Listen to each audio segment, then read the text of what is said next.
Why is the president returning to D.C.? What do we know about the motivations for that one-day trip?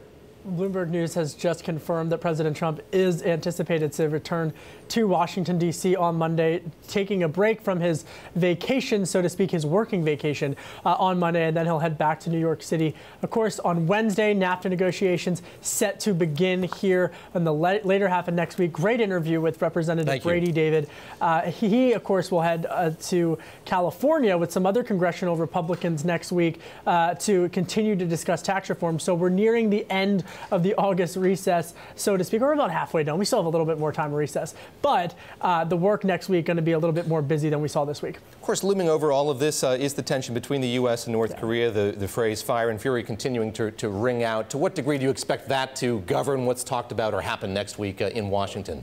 Well, David, investors have been carefully watching what has happened in North Korea. I want to dip into my terminal now. #BTV9371. I'm totally geeking out over this chart because when you look at this, if you can see that stocks dipped right here on this red line when President Trump did the unscripted moment and said that there was, quote, fire and fury that would be met with North Korea. No generals reportedly were aware that he was going to make that comment.